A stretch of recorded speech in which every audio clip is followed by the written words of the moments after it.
I like it. Giving everybody a preview of the new season 5 opening, which season 5 for us will start probably not next week, but the following week after media days. And because Kirk Ferentz goes live at media days. He's the first one to go on that 3-day thing. I can't remember which date. Oh, I think it's the 28th. I think it's 28th, 29th, and 30th. I think he's first up according to the schedule Big Ten Network put out. yeah. And then I have a doctor's appointment that morning, but it'll probably get over in time.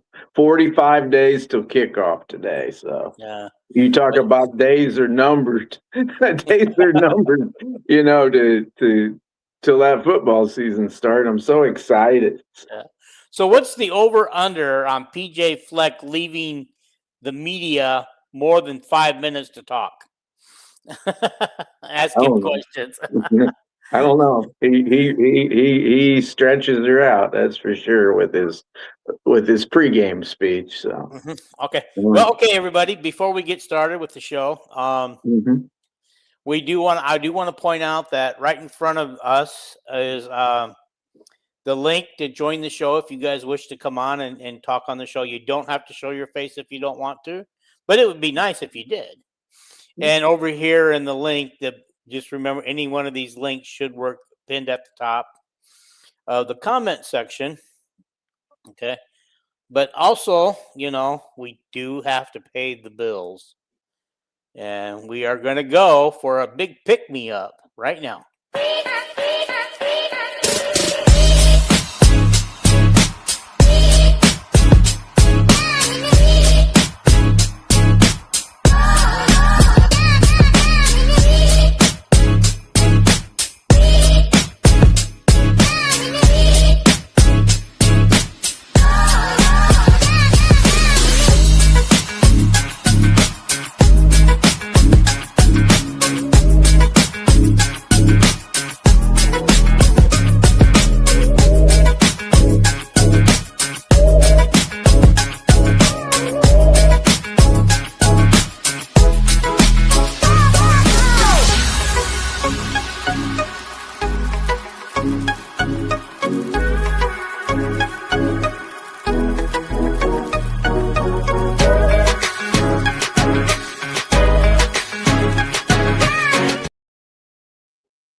Just remember, if you guys go to cocainecoffee.com and use the promo code Villains15, you do get 15% off your order. Does that sound like a professional commercial or what? Oh, yeah. Alrighty. Also, too, I just want to point out we are part of the Villains Network. There's many, many, many shows on this network, and so, So we'll just say that there is one other Hawkeye show on this network, and I think they're kicking off their season pretty soon. Okay, their new season. Yeah, I don't know much about what's going on. They haven't discussed it with me, but they should be coming on. Okay, we're up to 794 subscribers, so we picked up 3 since the last podcast. Yes, if you're one of those, thank you. Hit that subscribe button, please, if you haven't already. It's right there in front of you. It's just so easy to hit, and it doesn't cost you anything to subscribe. This is a free subscription. You don't cost you nothing. Unlike some of them other places that you got to pay to be a subscriber, but we don't charge, and neither does YouTube. It's free. Okay. Thank goodness. Yeah, and go ahead and like it. I noticed that we're getting a lot more likes. That helps. That gets that out there in front of everybody that they think might be interested. And so do that for us too, and then share it, and then please comment tonight. And I would love for you guys, somebody to call in on the show live and join us tonight, please. It's just real simple. If you got something you want to discuss, even if it's off topic, we'll talk about it. Just no politics, please. Okay. All right. Let's start with I know that most people want to talk football, and I think we got some fun things planned for that. But let's start first of all with the women's basketball recruiting. We've got 4 girls that were offered, including the number 1 recruit in the nation. Am I correct? Class of 2027 or 2028? Well, number one player in the nation is from Alabama. She's a point guard, is 6 foot tall, and 2029 class. Okay, cool. And I sent you the picture. I was hoping you're going to put the picture up because I cannot remember her name. So, well, I can help you with that. Okay, good. Oh, no wonder I feel dark today. Oh my gosh. Oh, my light's not working. Oh, we're going to die here pretty quick. I just realized that somebody, probably a cat. Hang on.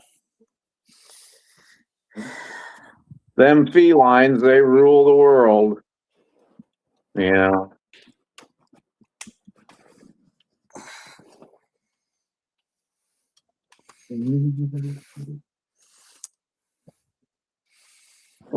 By the way, we're killing time.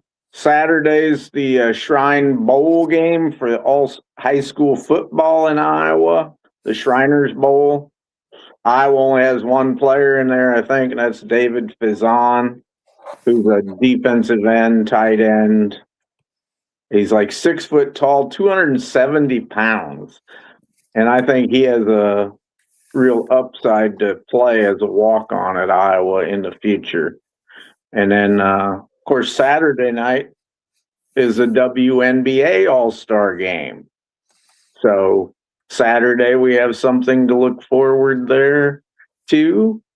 I hope I'm filling time here adequately. And all you viewers out there, you can feel free to put your comments up for Dean to cover. And I think Dean's having an earthquake there in California as we speak. The Oh my room is gosh, that's the jumping. beauty of live. You never know what's going to happen when you're live.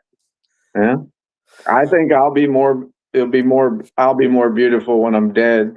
You know, the casket. I'll look better in the casket than I do now. But I've told my people that just bury me in a Hawkeye gear if you have to go out and buy new Hawkeye gear, so I look good. Yeah. That's all I want. Just So bury me that way. I covered while you were gone that the Shrine football high school all-star game is Saturday, and then the WNBA all-star game is Saturday night. So I was killing time for you, Dean. Yeah. Oh, by the way, what? The Fever game is playing the exact same time we are. I'm watching it. How are we doing so far? Because it's behind me, so I just turned it off. Right now, I don't know if it's up to date on my TV, but it's 3-2 the Fever, and I don't know. 3-2 Fever. Who hit the 3-pointer? I don't know. I've been trying to pay attention to the show, So. Oh, anyway. Yeah. Well, that's nice. Okay. So let me do this. Mm-hmm. Let me get to what you sent me today. Yeah. Let's talk about this girl. Iowa offers 29 5-star point guard Kristen Winston, Hoover, Alabama, rated as the number 1 player in the class of by ESPN. Notable offers. I don't think we stand a prayer getting this girl. Texas, Notre Dame, Michigan, Tennessee, Oklahoma, North Carolina. I think every one of those programs is currently ahead of Iowa in where they're at with their program. I mean, I think we could have kept it going if we could have used the Caitlin Clark effect a little bit, but I just don't think the Caitlin Clark effect worked for recruiting. Yeah, but we do have Lysandra Barrett, so she's been doing a heck of a job recruiting girls from Georgia and that area. So yeah, yep, okay, yeah. Kristen says on her Instagram, she says, after a great call with Coach Barrett, I am grateful to announce that I have received an offer from Coach Jensen. Go Hawkeye, go Iowa. That's her name, by the way. Yeah. Iowa women's basketball. Thank you for believing in me. I think somebody else said something similar today. Okay. Yeah. So you got one. I think this girl's name is Tay Morris or Taylor Morris. Is that correct? Yeah, probably. Is she the one from Arizona? They don't give any other information on there. When you send stuff, you don't send everything. You just send a Okay. picture. Yeah. But says she's offered. She's sitting in a chair with her foot stretched on a Yeah, basketball. that's the girl from Arizona that's a 2028, and she's 6'3". Some people say she's 6'4", but she's like a forward. So Interesting. Yeah, Taylor Morris is her name. and yep. And is She it wears Morris? number 11. Is it Morris or Moore? Morris. Okay. You know, like Zach Morris from the Okay. Bayside High School thingy. Jack Morris, who pitched for the Tigers, and we sold draft horses too. Okay. So, all right, Braylee Dinkman. Also, super grateful to receive an offer from Iowa women's basketball. Thank you to all the coaching staff for believing in me. Go Hawkeyes. And she's from up in the Minneapolis, Minnesota. She's in Minnesota, and she's a 2029 guard. How come we got all these freshmen we're offering? Well, you gotta woo them young, you know. I guess you don't have to, but Iowa ain't gonna offer somebody that young unless they're really good. That is true. You don't offer a kid unless you want them, you know. And okay, I don't know if they're related or not, but we got another girl with the last name of Morris. Caleb Morris. So we got two Morrises we've offered. Yeah, and she's from Georgia, and she's a 6'2", probably small forward or something. And she's a 20. I think she's 2029, another 2029, and she's like the girl from Arizona is like the number 11 player in the country. And this girl's pretty highly rated too, but I don't remember exactly. But anyway, they're obviously it's summer camp time, just like it was for the men, and I was throwing out their offers to girls, and even though it's very early in their careers, you know. So are the women done with their summer workouts now? Are they taking a break until school starts? Or what? I don't know. Okay. I'm sure they're still working out, but I think they're in one of them breaks where the coaches aren't scrimmaging them or anything. Okay. So. Yeah, I think because one of the girls in her interview said the coaches were gone for a couple of weeks. Yeah, I've seen Lisa Bluter did Gustafson's. She was the person that married him. I wanted to say the preacher, but Lisa's no preacher. What do you call it? Aficionado, whatever. Officiant? I guess, yeah. I didn't know that she could do that. Anybody can do that. So Megan got married recently. Yes, that's why she missed her last game. Was her wedding? It was. I suppose it was on Saturday, but I know I shouldn't ask this, but because it's the WNBA, male or female? Well, she married a guy, a guy that's taller than her. She met him. I think she met him playing overseas. Did she play in Britain or something? And I don't remember where she played. I don't know, but it's where she got really good at basketball. You know, she lost a lot of weight and started shooting 3-pointers and stuff. But she was good when she was in Iowa. But I mean, she's more of an outside player now. She had to be to make it in the W. You know, she's like, if Hannah Stolke goes and develops that outside shot like Gustafson did, and Aaliyah Boston has this year. You know, oh my God, Leah Boston. That's how Hannah would get interest in the W. You know, so I think they said Leah Boston has made double the 3-point shots this year over what she made in her first 3 previous years to combine. It is. She's shooting 46% or something like that. The highest percentage in the W, I think. And right up there with her, Sophie Cunningham. Yeah. Up in the 40s, that's hard to shoot for. It's hard to shoot 40% from the 3-point. Boy, Sophie Cunningham looks so old when she's out there playing. She looks so old. Yeah. Okay. I'm sorry, I don't have the same thoughts like every other guy does about her. Well, you think she looks old? Yep. Okay. I think she looks old and way underweight. She needs a little more meat on them bones. Yeah. Yeah. So. Okay. Anything else we want to cover before we move on? Oh, the only thing, I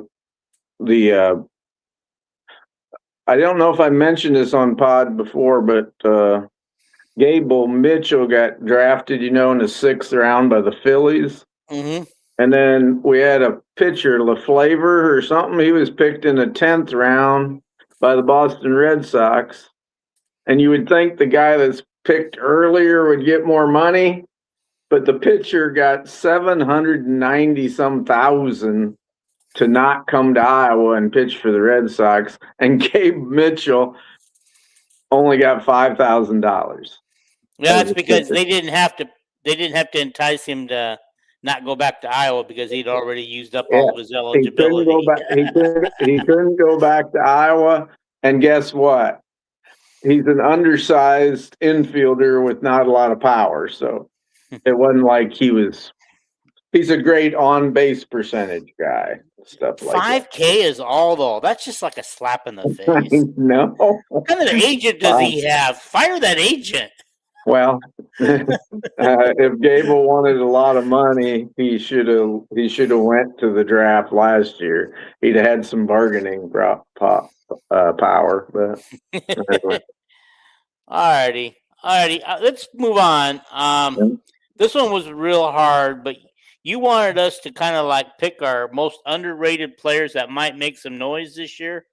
Yeah, and guys that are kind of under the radar. I mean, breakout players. Iowa obviously is going to have a lot of breakout players because we got a lot of new players this year, right? Right. Yep. Guys that haven't started hardly any games at all. Like everybody, and you can go ahead and pick Epinesa, but everybody's picking Epinesa as a breakout player, right? Right. Yeah, and everybody's probably picking somebody, like Buffington. Everybody thinks Buffington's going to be the second best defensive player, even though he's only played like 10 snaps in his life at Iowa.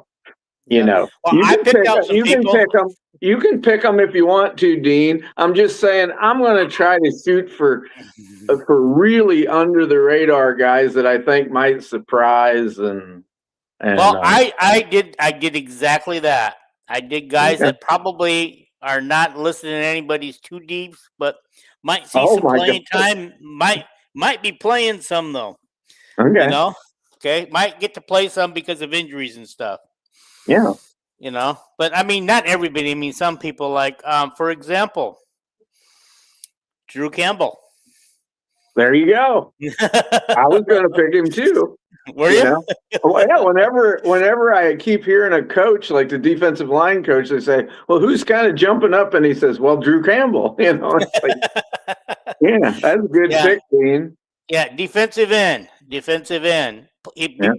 But he would be playing opposite of Epinesa because nobody's going to take that other defensive end spot away from him. He actually practices on that same side. Does he? All right. So they might rotate a lot, maybe.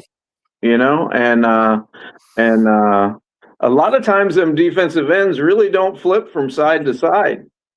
Herkett always played on his side, and Llewellyn always played on the other side all the time that they played at Iowa.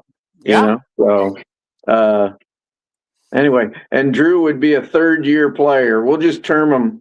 The University of Iowa now just puts a number on their year. He's a red shirt. He's 1, 2, 3, or 4. Yeah, or 5. I don't think anybody on the roster got a 5, so I don't think we have any fifth-year players on the roster. Well, we sure do, but We do? Okay. Yes, anybody that's a senior that redshirted, like Van Kekericks and Montgomery. Okay, well, Everybody's a fifth-year senior except for Estrenga and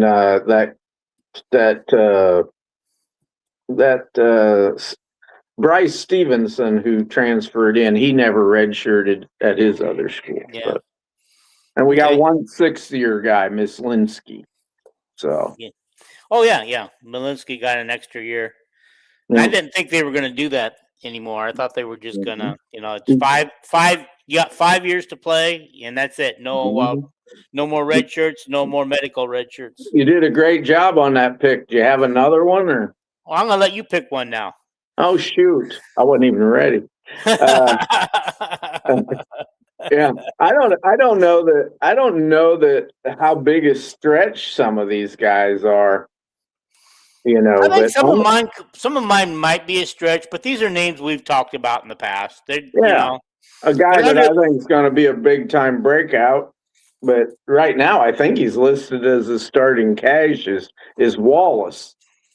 Oh, really? Yeah. I looked at him and I passed him over. Yeah. He's right now. He's our starting cash, and Lutmer is back at safety because he won. Lutmer's the guy is the only safety back there. The rest of them are transfers that actually know the defense in and out, and he needs his safety to tell the secondary how to, what play's coming and what coverage to jump into and all that stuff. So yeah, I'll go with Wallace. I think he's going to be a great player at Iowa, and he's just a second-year guy. So okay. Darn, that's the wrong magazine. Darn it. Okay. Alrighty, I'm going to go next with. Hang on for a second. I want to check my picks against an actual two deeps. Predicted the actual predicted two deep. Yeah, and there's no two deep actually. Not officially. I never put one out, but okay. Hang on for a second. Oh my gosh. I did pick one. I did not realize he's in the two deep. Well, it's all right that they're in the two deep if they've never been a guy that's played a lot, Yeah. Okay, Cannon Leonard on the O line. Yeah. 6'9", 305 pounds. He should make a difference, and I forgot what year he is. I think he's like a third-year player. He's a fourth-year guy. Okay. He has one more year left, and he plays behind Dotzler at right tackle. But he can. Dotzler or Dotzler? I don't know. And Leonard can. He's a guy that can flip to either side. If Laut got hurt, I don't know if they'd flip Dotzler over there to play left tackle and let Leonard play right tackle, or whether Leonard would flip over to left tackle. I'm not sure, but okay. I think I found another one I put on from the two deep. And honestly, when I chose these guys, I just went through the roster and just you don't have to worry if they're on the two deep or not. Yeah, I know, but we really want it under the radar. If they're in the two deep, they're not under the radar, really. Well, I don't know. Okay. Anyway, Cale Winter is my pick from the offensive line. Another one. Yep. Walk on, and he is the same age as Caden Proctor. They were in high school at the same time, so he's a fourth-year guy. But he's a walk on. Before I've heard of him ever since I remember watching him play in high school. But most Hawkeye fans never heard of him until the bail toss. Anyway, I'm gonna go with my next one is a guy that people talk quite a little bit about, even though he hasn't played at Iowa yet. Says Marcello Vitti. Yeah. As a backup cash. And he's actually listed as a backup cash in this book. And if he he has to learn the defense better, but he's just a baller, and he knows how to play ball, like Desmond King or something. But if Wallace got hurt, hell, he could start 8 games or something.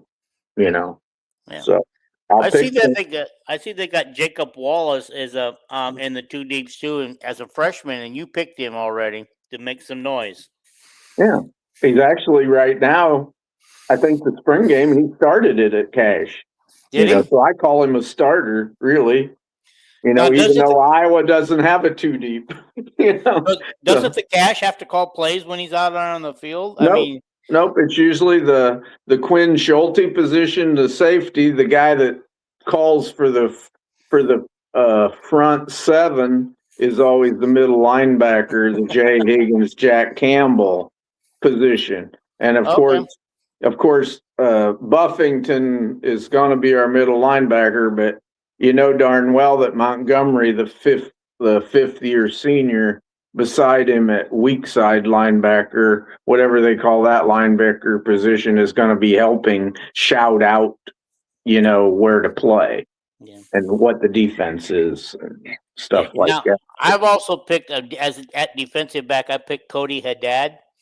Yeah. Now he's not listed anywhere on the 2 deeps, but I just feel like they didn't bring him in for no reason. No, he's a young guy that came from Ohio State. He'd be a 3rd-year guy, I think. Yep, he's year 3. Yeah, and the next guy I pick I think is going to be a superstar, and I think he'll probably end up starting this year at right guard instead of Mislinski. I think it'll be Allgaier, and maybe that's cheating that I pick him.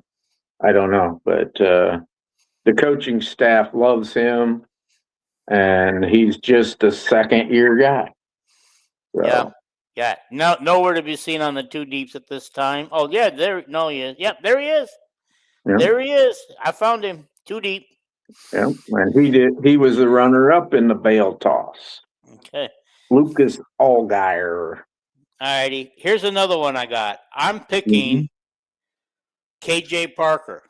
This guy started out the year okay, and he fell down the list a little bit after other people started coming up on him. But I'm going to put him that he's going to make some noise at returner. I think he's got some speed there, and if he can catch the ball there, he can just take off and go. Yeah. And there's one thing, like I said, my preamble to this was we only got 3 returning starters on defense. So there's going to be a lot of surprises on defense. I have a feeling that a bunch of these transfers they brought in at safety might get passed up by younger guys, so your Haddad pick might be good there, Yeah. I'll go with a really long shot as a returner, Jackson Nave. He's a walk-on. He was at Regina, I think, and then he went to Iowa Western just like Wetjet did for 1 year, and now he's back. He'd be a 3rd-year guy, I think, and he's very fast. And LeVar Woods' last interview during bowl prep or whatever it was, when they asked him who was going to be the returners this year, he said, "Don't sleep on Jackson Nave. He's a very good returner, and he's a decent wide receiver. I believe he caught some passes in the spring game. But anyway. All right. Well, another guy I thought that could make a good returner. I think he's buried in the running back. I don't think he'll see any playing time unless it's in a blowout. But Brevendal. Yep. I think the only way he gets on the field is as a returner. Yeah, and I think it'll be as a kickoff return. I'm pretty sure Lutmer will be the punt returner unless he gets hurt. Yeah, I don't want to even mention that, but here I think it's Athlon. Let me double check it. Athlon. I have Sporting News here too and Lindy's, but Athlon has Parker as the punt returner, Jalen Watson as the kick returner. Okay. I know one. Interesting to say the least. I don't know if it was Phil Steele or whatever. Picked the All Big Ten team, and he had Lutmer as All Big Ten safety, but he also had Lutmer as the All Big Ten punt returner. That could happen. I think they've kind of hinted to that could happen. I think they've hinted to that. Yeah, and a real long shot, I'll give you, is a kid that just stepped on campus a month ago. Is Brody Schaefer, the wide receiver that they keep.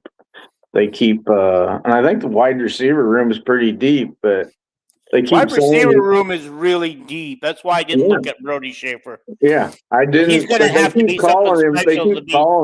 They keep calling him Cooper DeJean all the time, and I thought, if he's Cooper DeJean, I know Tim Lester well enough that if that kid is like a difference maker, a big play guy, he's going to stick him in a game, in some games, and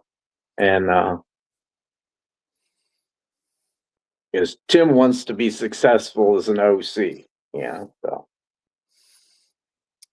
Did you send me that thing on the quarterback tiers, or did somebody else send that? I don't know. I've seen a lot of quarterback ratings where the highest I've seen Iowa rated in the Big Ten is number 16 in quarterback. And I've seen national ratings where they're like number 106 because our nobody's seen our quarterbacks. Yeah, no. Yeah.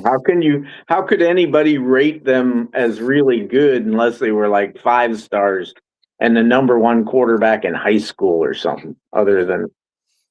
Okay, I just want to go back. I was just kind of looking for that while we were talking. Let's go back to what we were actually doing.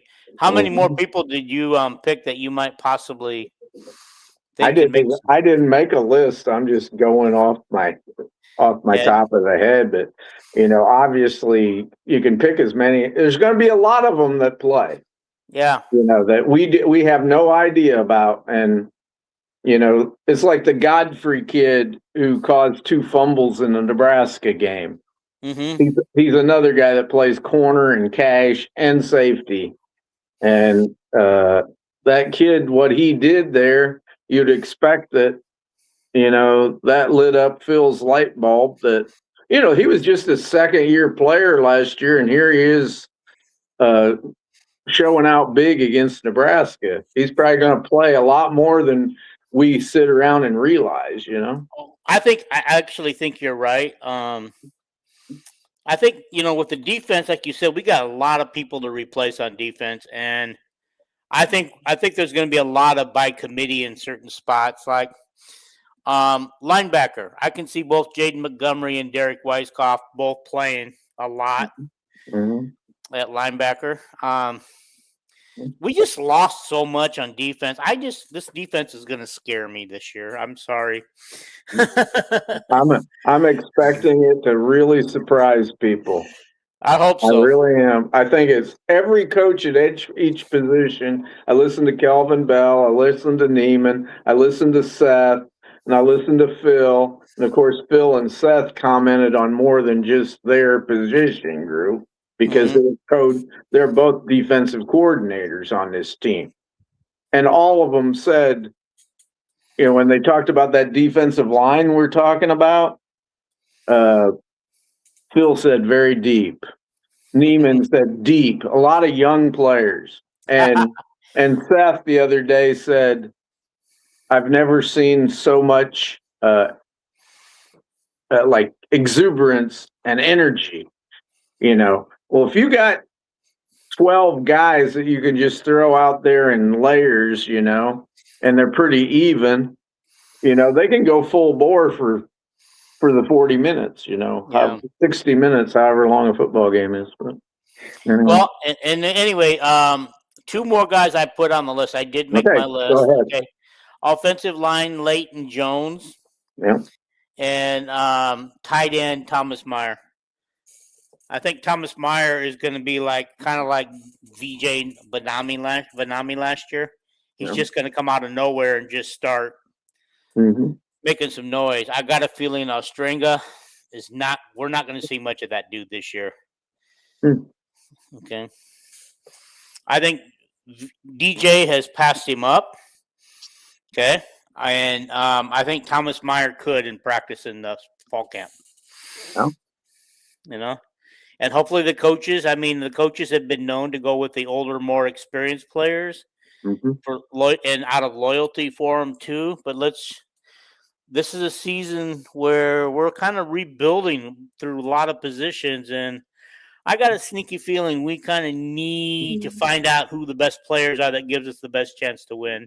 I love these seasons where we're rebuilding and we go to the college football playoff. That would be perfect. I am so optimistic about this year, and you guys know from previous years, I'm not that type of person. You and Jason used to ask me, well, come on, guess a record. And I'd always say, 8-4. I don't know. This year, looking at the schedule, I think there's only 3 games that I'm scared of, and I think we can win at least one of them. Would that be the 3 first Big Ten games? Well, yeah, those are 3 games that we're probably going to be 9 to 12 point underdogs in, even at home against Ohio State, because Ohio State's going to be universally voted one of the top 2 teams in the country preseason. Here's some good news. And when they beat Texas, which I think they will, because it's at home, then they'll be number 1 all year until they lose in Iowa City. Well, here's good news, bad news. The Michigan quarterback is in a lower tier, but still ahead of Iowa's quarterback. But the bad news is both Ohio State's and Washington quarterbacks are in the top tiers. Oh yeah, they're really good. Yeah, but the number 1 quarterback in the college football last year was the Indiana guy, and we about beat him at home, right? Yeah. Yep. And this is Kinnick Stadium. I don't know if you ever heard of Kinnick Stadium, Dean, but it's a hard place to play. Yeah, but we only get Ohio State at Kinnick. We don't get the other 2 there. Yeah, but okay. Toll House has a couple of comments on his players. Go ahead. Okay, he says, I've heard good things with defensive end transfer Kamari Brown, pretty even with Epineza. Yeah, I think we expect Kamari Brown to make some noise, which is why he wouldn't be an under-the-radar guy. So that's why I don't have him picked right now. Would you agree with that? Yeah, in my regulations I sent to you, I said don't pick Kamari Brown or Merriweather or Epinesa. Those are guys that everybody expects. Everybody thinks they're the top 3, and Kamari Brown actually set the sack record at Elon last year. And I said don't pick LJ Phillips because he almost ran for 2,000 yards last year. But. So Kamari Brown was at Elon, so he played with an Iowa quarterback there, right?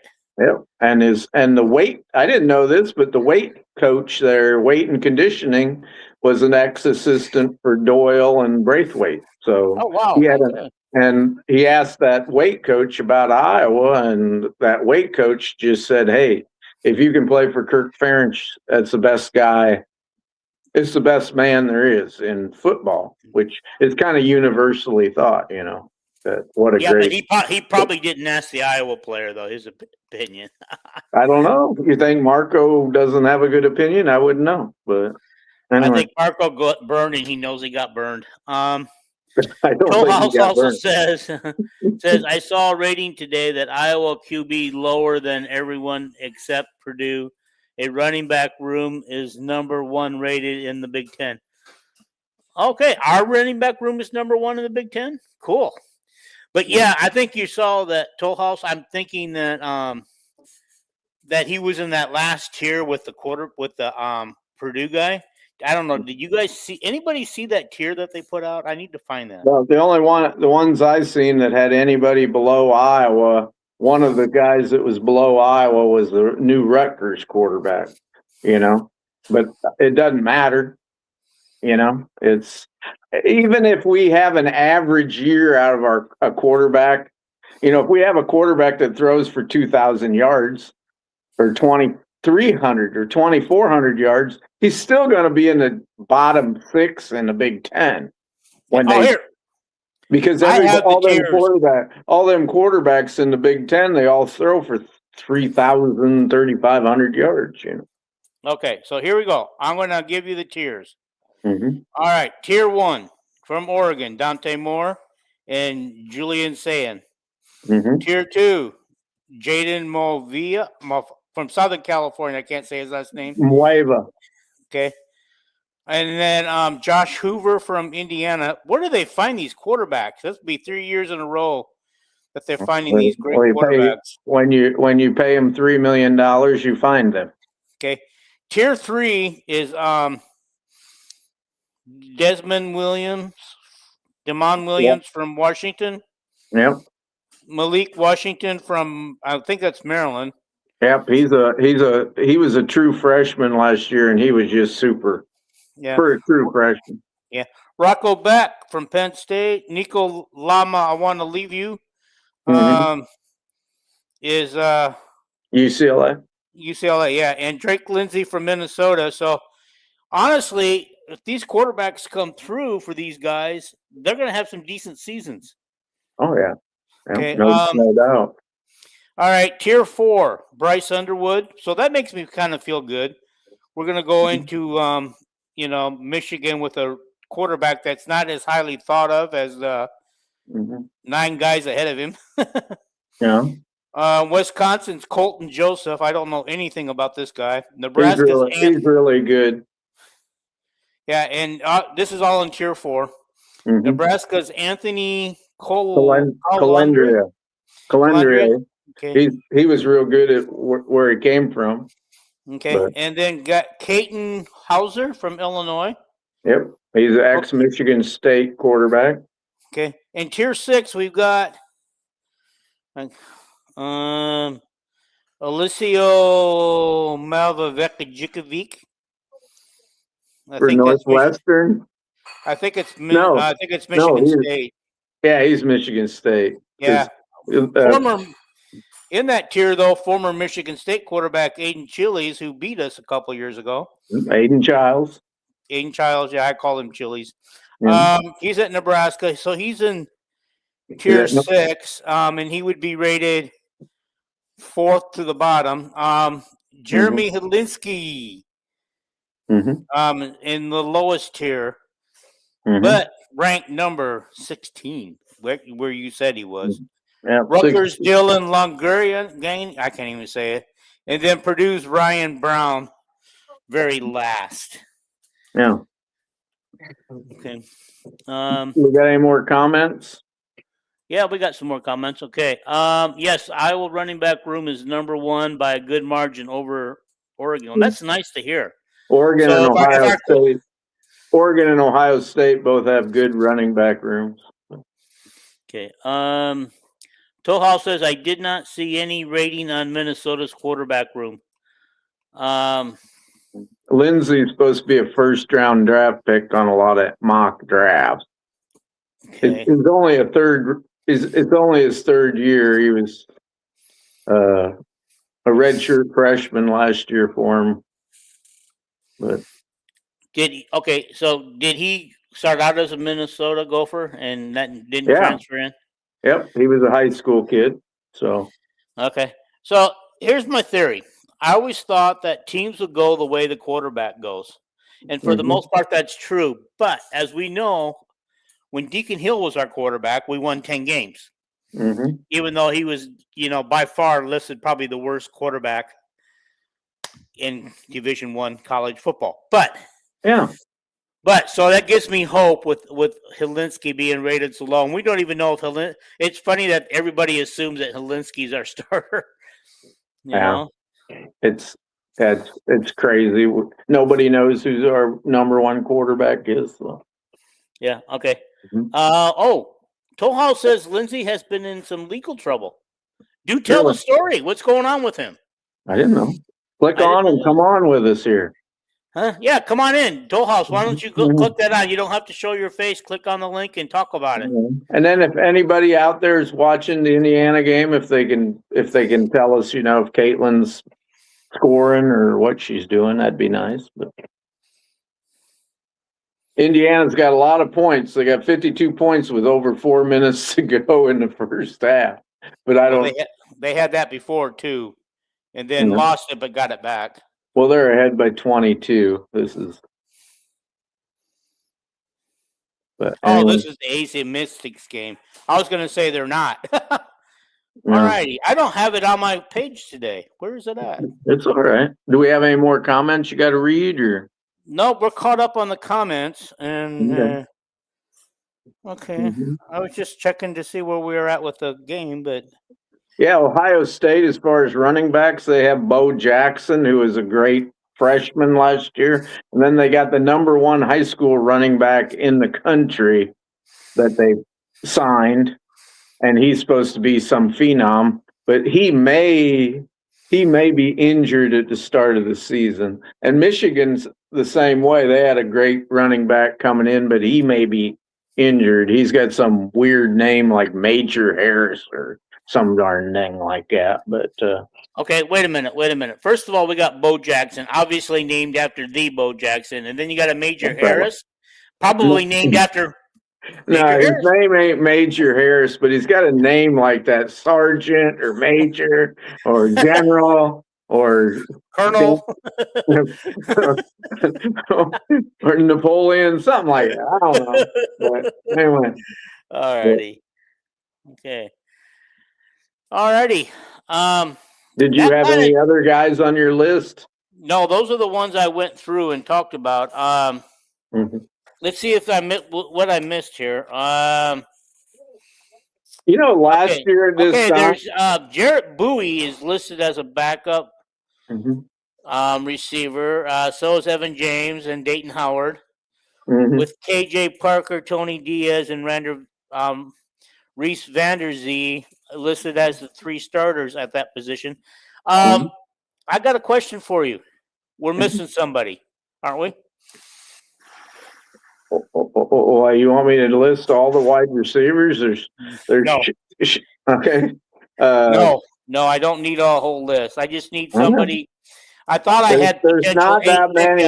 There's 6 upperclassmen: Vanderzee, Bowie, and Howard, and then there's Parker, Diaz, and James. Those guys are all 3rd and 4th year guys, but none of them are seniors.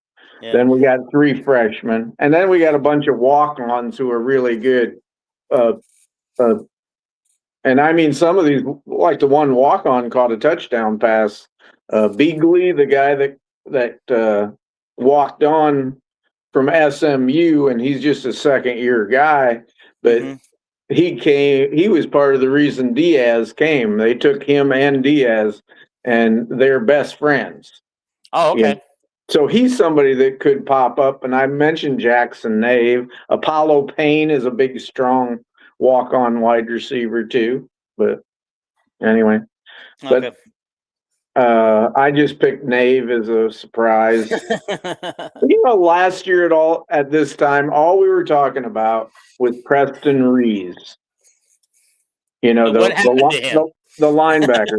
Well, he didn't play in this. He had a great year last year on special teams. I mean, he just knocks the hell out of you, fast, strong. But he missed spring because he didn't play spring ball because he was injured. So everybody forgets about him. If he's healthy, he might. He was always way ahead of Weiskopf. He made the traveling squad last year, and Weiskopf didn't. When we went to away games. So don't forget about him, And what do you think about Lance Ingold?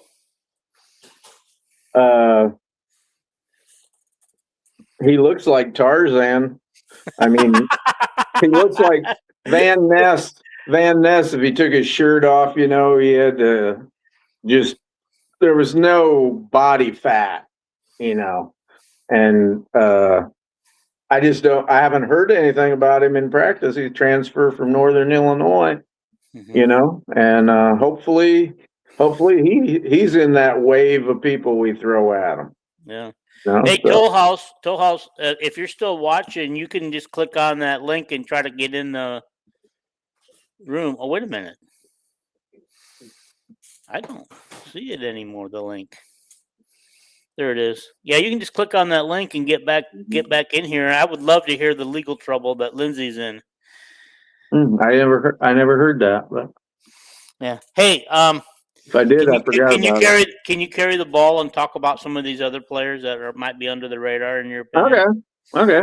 The Trent Wilson, the coaches love him. He's a transfer. He was a freshman All-American last year at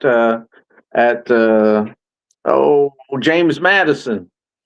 And the UCLA coach wanted him to go to UCLA with him, but he wanted to play under Coach Ferentz. He wanted to go to the Joe Moore award-winning school.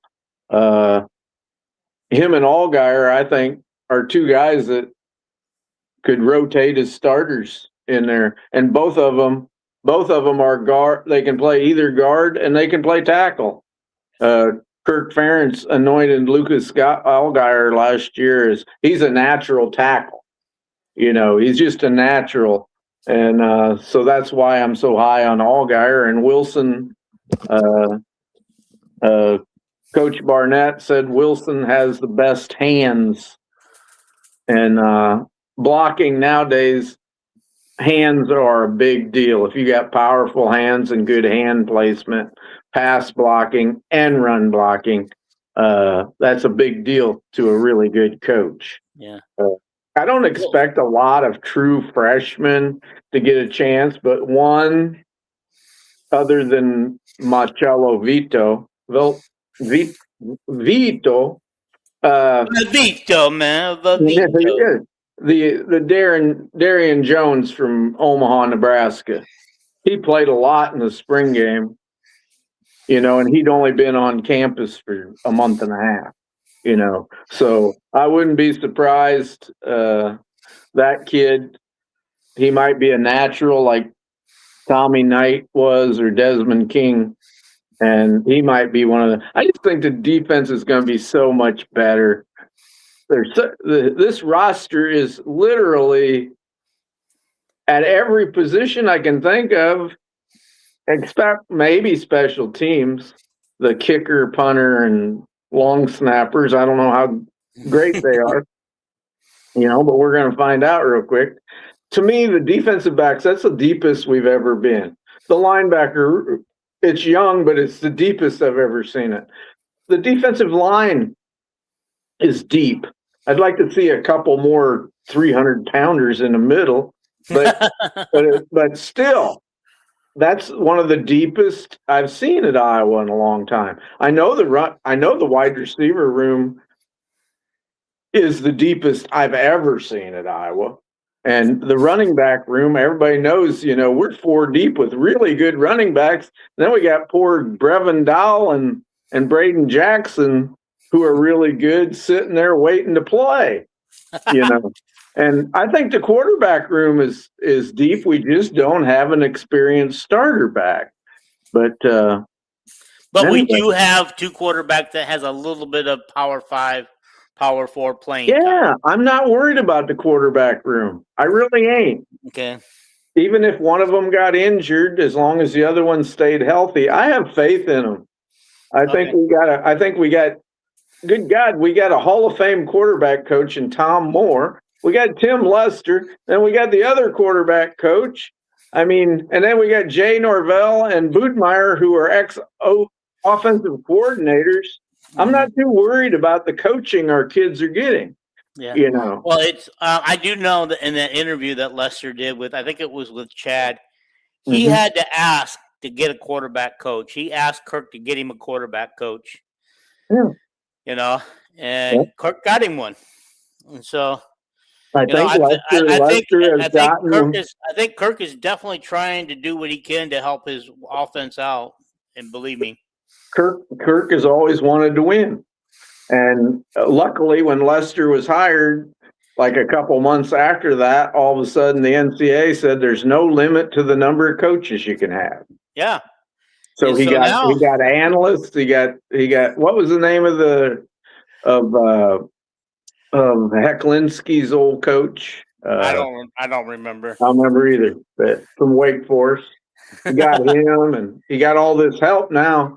You know, there's this coaching staff is the deepest ever. Seth mentioned in his A&F interview that come out yesterday or the day before. He said you guys all know who the defensive coaches are, me and Phil and Neiman and Calvin Bell. He goes, do you know who Tyler Parker is? That's Phil's son. Yeah. You know, he said, do you know, and he listed other ones I'd never heard of, you know. But Parker, the Parker's son has been on the staff for quite a while. Oh, yeah. Yeah. Yeah. I don't know Probably if people know that or not. 12 or 13 years, probably. He's gonna take over for his dad when his dad retires. I don't know. Phil will retire when Kirk does. I think they go out the door together. Well, I'll tell you one thing: if they hired Seth, I bet Phil would stay at least 1 year to help Seth. I think. Could be, yeah. Yeah. Alrighty. You know what? I hate to do this, but I got to end this again. You know. Yeah, we covered about everything, and it's shorter. People will probably watch it more. Yeah. You know, an hour long. And I appreciate the people. Was it just Toll House that made comments, or did T Inc. join in? No, Toll House was the only one tonight. I don't know. Corey must be on again. Well, I don't know. I watched Corey yesterday. Him and his boss. They had a live chat, and I watched it, and they yeah. But like I said, I didn't get this out to everybody the way I should have because I waited too long. So they'll probably also explain why the live viewers are down tonight. Yeah. But anyhow, we'll get this out to everybody tomorrow. I think hour-long podcasts are plenty long. You know, as long as we covered what we wanted to do, and we'll see you Sunday, right? Yep, Sunday. Same time, same bat channel and thing. And guys, stay tuned for my new log out, my new sign out. Here we go. El, I want to thank everybody. I didn't get a chance to run the commercial a second time, but you guys get the gist of it. You know to go cocainecoffee.com and use Villains 15 promo code, and you'll get 15% off. Yeah.